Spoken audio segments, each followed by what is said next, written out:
Hey everyone, it's Daryl as a service.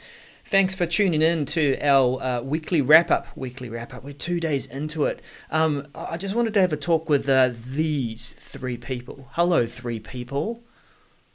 Hello. We have Hi, names. Daryl.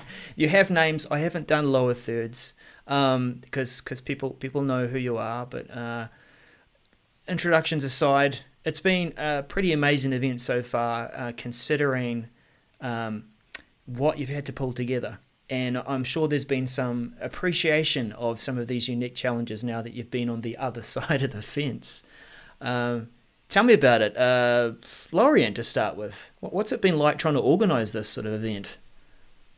I think it's been interesting because I think we started off with having a logical structure to how we were going to do things and who was going to do what. And as it kind of evolved, there's a bunch of things that were just forgotten about, missed, little things. So we've all been kind of like scrambling to pick bits up and change directions on things. Go, oh, we hadn't thought about that.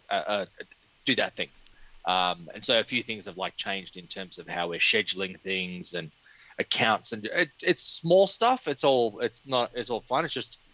It's so many things to keep in your mind. Mm. So yeah, it's when they say that, what is it like?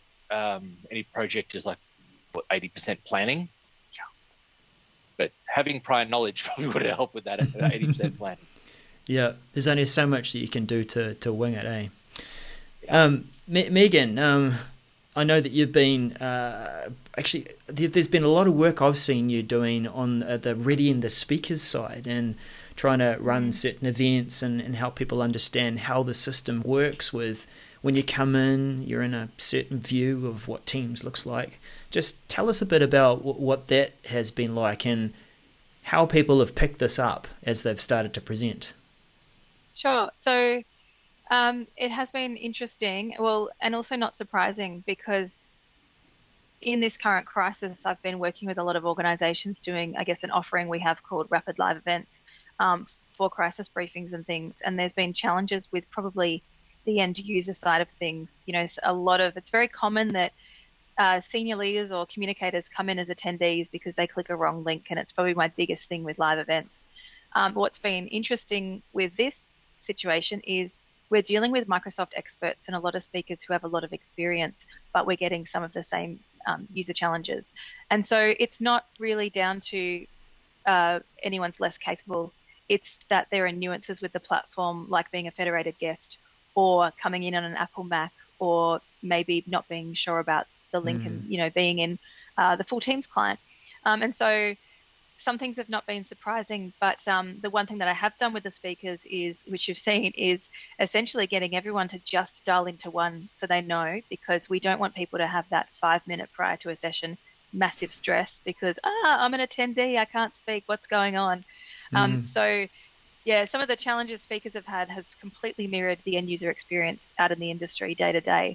But we've been a step ahead and really making sure, and I think the speakers have all really appreciated if that's happened, that we've sorted it, and they've gone, whew, that didn't happen in 3 days when I'm actually being recorded and going live.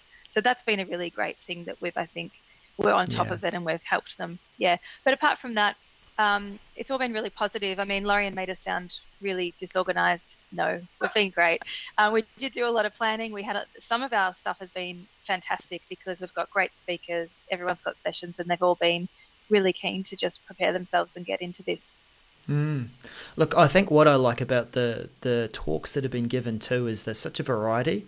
It isn't necessarily a deep dive technical talk on how to do this and that, but people are all telling stories about the why, and even some of the content is like how to, like recently, I think it was a couple of hours ago, how to get a killer kind of social media campaign going on and sharing your content out there. Speaking of social media, Bex, you have been hot on the keyboard. Really. Yeah, I have to say, I'm offended by Lorien's comment because I have so many spreadsheets. I know. If you Did could I probably say use that we were disorganized? I just said No, things came up that we didn't expect. I Good know God. what you mean. And I wanted to qualify it by saying, all of us have got levels of experience with organising events, but we really took a punt on this one in going for a whole month and forgot that we have full-time jobs. I think that's really been the challenge. And some people on the call have children, not me, and I don't know how you do it. So from a social media side of things, I had a lot of planning and stuff in place, but then as I realized I have to do my job during the day, and then I was staying up really late trying to get just basically we've been doing things by priority. But my focus with social media is to promote our great speakers and get people engaged in the content. Now that we're live, the focus is changing from pushing out content more than promoting, registering and stuff like that. And thanks to the amazing Daryl Webster, we've got videos going out already, which is just really exciting. And the response from people who are speaking at the event, but also participants who tell us that we're doing an amazing job, is very comforting given some of the stresses that we've had in the past week or so. Yeah, definitely. Look, even some of the comments that are coming in the chat room are, just full of appreciation and lots of great support. The experience has been a real highlight so far for them too. And look, we're only 2 days in. I think it's really massive to take on a month's worth of content. But what I do like, and I have said this in the LinkedIn group, by the way, if you haven't joined the LinkedIn group, well, hang on. Do I have to register before they get into the LinkedIn group? Is that how it works? You get the link to the LinkedIn group via registration, but we're going to look at the settings and open it up, one of those little tasks that is on the list, making sure that we can open up and get people in. And we've been letting people in on the fly in between tweets and running sessions and things. Yeah, and I guess it's the best place for people to be engaging with speakers after the fact, isn't it? To chat, to connect and ask more questions.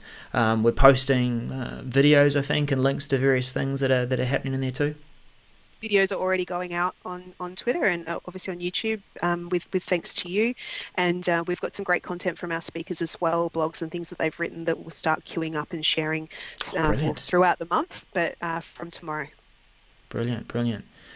So has there been any kind of highlights or takeaways of sessions that you've seen so far? I know that it is hard to run an event and watch the content at the same time. What I've found is that while I'm not completely attentive to every session that might be running and sitting there, it does feel like a bit of a podcast. And Lauren, you said that at the beginning, at the kickoff live stream, was it can be like a podcast. Sit in there and you're listening to various different comments and bits of inspirational thoughts and on different topics. Have you picked up anything as you've gone? But I think what I was saying in that intro thing, because you weren't paying attention as you were live streaming it, was I was saying is don't have it in the background. If you're attending a session, pay attention to it so that you get the full benefit. And I just kind of proved your point, didn't I? I wasn't really listening. So. Yeah, that's okay. And that's my specialty, to not pay attention. What was the question again? No, it's I had attending the sessions and presenting them obviously are two different things, but I did pick up some good chunks from the Sweep Analytics session yesterday that they ran about, I guess it was kind of like how I've already kind of seen this in the world, but how badly people use Microsoft Teams because they don't really, they bring old bad habits with them.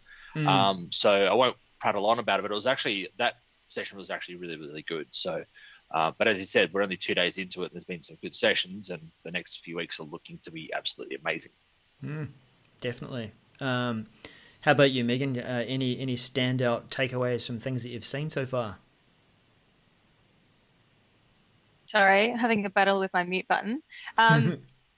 So I have been producing a number of sessions, but in all honesty, juggling a lot of stuff and not fully engaged during the day because of work. But I'd have to say the first one that I produced was the 9 o'clock yesterday, and that was at a stage where I was fully engaged and really absorbed in it. And the first thing I felt was actually kind of got goosebumps and felt really proud. But I think what it was it threw me because we kicked off with a 9 o'clock session that was very human, and Amanda Broomhall from ABCW started off telling a story. And I thought, this is fantastic, because it wasn't some sort of, tech jargon that I had to, that was sort of, that wasn't to do with me because I'm not a technical person. So that was, I thought that was great. I loved kicking off a conference with a human story and something really interesting. So it's fantastic. That's going to be an interesting one to see build out, because it's a 5-parter, and I can just imagine as it's been delivered week by week or however you've spaced it out, that's going to be a good one to build and sort of pull together. We'll finish off with you, Bex. What were some of the standout things that you've been... Because, look, I've noticed you're probably... is it omnipresent when you're in sessions, you're helping produce sessions, you're also live tweeting stuff as well, because that's kind of your habit with anything you watch online. You could just about go back over some of your tweets and sort of recall, what am I going to pick there and I'm going to talk about? Yes, omnipresent. I think I'll put that on my LinkedIn bio. That's right. Yeah. I'll endorse it. I also fortunate that I was able to be in sessions that were in my subject area of interest. So like Megan, I'm slightly less on the technical side, and also was fortunate to moderate some people who are long-term friends of mine and brilliant experts. So like Standout for me is a Adrene Tan's session. She's from Brainmates and it was on product principles. And I've been active in the product community for years now and know Adrene very well, and go to her conference every year. I volunteer at it and I learned things in that session. It was really good. I'm a product owner and I work with Microsoft products and various others, and the product principles piece really clicked for me. It aligns so nicely with stuff that Lorian's written with Sue Hanley on a collaboration contract and things like that. And what I loved about that session was that I could sort of feel that people on the call who are maybe less familiar would perhaps get that spark of, hey, product is, that product management approach is the way to go. So there are actually things from that session that I'll be taking back to the office on Monday. Excellent. Well, I just wanted to finish off by answering one of these key questions that is going to come up as people are interested in rewatching content. And you might have to guide me through this, guys. I'm pretty sure this is how it's going to work. But if I wanted to go back and see a session, and we've got Mark, what's Mark's surname again? The brilliant guy who's been doing this stuff. Powney? Powney. Yeah. Yep. Magic Mark. Magic Mark. So if I wanted to go back and, let's say, see Mark O'Shea's session again, what would I do? We don't... Right now? Yeah, just chill, man. Like, this is one of those things where we were like, oh, yeah. So the intent is that you would be able to click on them and see a recording. Yes. Yep.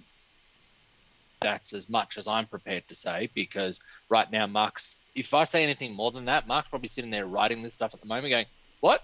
No, I didn't say No, I'm not doing that. So yeah, that's a good call. And probably could add in there that thanks to your involvement, Daryl, we're getting our videos much sooner than anticipated. So we hadn't necessarily prioritized that feature. So that's your fault. I walked us into it. Okay, so at the moment. So Daryl, how are they going to get up there? How are they going to get up there? Answer your own question? Yeah, I'll answer it. So I've got a backstage pass, and I can grab the videos from Stream. I am top and tailing them or bookending them, and they're being uploaded to the Regarding 365 website. I'm laughing because Mark Powney is obviously watching this video and has sent me a message saying that a new button should be there tomorrow. Oh, there you go. How about that? It's a perfect example of how the team's working right now. That's what I was going to say. That is exactly how wonderful Mark Powney is being as one of our silent partners. Yeah. Well, we won't put it this way. We won't be holding him to any deadlines to get it out tonight, will we? Absolutely no. But what we are actually hoping for is the people who are participating in this conference is towards the end of it. What we're actually hoping is that Mark will be able to showcase the solution that he's built for this conference. Right. And we might actually do potentially a group session on how we've pulled stuff together. Yep. Because I think that Mark's solution that he's built is leveraging a third-party solution that we use for the session management, but how it's represented in our system and how it's connecting to live events and redirecting all that stuff, absolutely amazing. And I think it needs to be shared. And I think also, while we're not exactly experts in this field, the knowledge that we've probably gained from organizing an online event, especially of this duration, would probably help more people, given that this is kind of the norm for a while. Definitely.